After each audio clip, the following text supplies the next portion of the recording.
जय श्री कृष्ण दोस्तों। अध्याय 2 गीता सार छंद 45 त्रैगुण्य विषया वेदा निस्त्रय गुण्यो भवार्जुन निर्द्वंद्वो नित्य सत्वस्तु निर्योग्य क्षेम आत्मवान। वेदों में मुख्यतया प्रकृति के तीनों गुणों का वर्णन हुआ है। हे अर्जुन, इन तीनों गुणों से ऊपर उठो, समस्त द्वैतों और लाभ तथा सुरक्षा की सारी चिंताओं से मुक्त होकर आत्मपरायण बनो।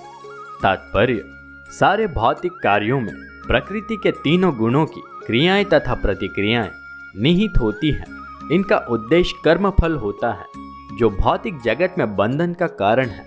वेदों में मुख्यतया सकाम कर्मों का वर्णन है, जिससे सामान्य जश क्रमशः इंद्रिय तृप्ति के क्षेत्र से उठकर आध्यात्मिक धरातल तक पहुंच सके।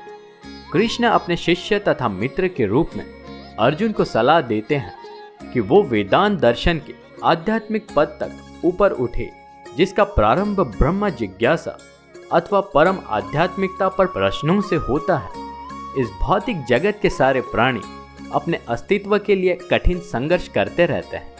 उनके लिए भगवान ने इस भौतिक जगत की सृष्टि करने के पश्चात वैदिक ज्ञान प्रदान किया, जो जीवन यापन तथा भवबंधन से छूटने का उपदेश देता है। जब इंद्रिय तृप्ति के कार्य यथा कर्म कांड समाप्त हो जाते हैं, तो उपनिषदों के रूप में भगवत साक्षात्कार का अवसर प्रदान किया जाता है। ये उपनिषद विभिन्न वेदों के अंश हैं।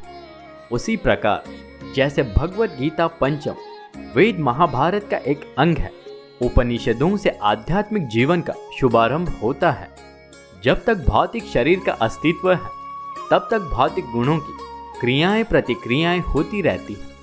मनुष्य को चाहिए कि सुख दुख या क्षति ग्रीष्म जैसी द्वैताओं को सहन करना सीखे और इस प्रकार हानि तथा लाभ की चिंता से मुक्त हो जाए। जब मनुष्य कृष्ण की इच्छा पर पूर्णतया आश्रित रहता है, तो ये दिव्य अवस्था प्राप्त होती है। जय श्री कृष्ण दोस्तों।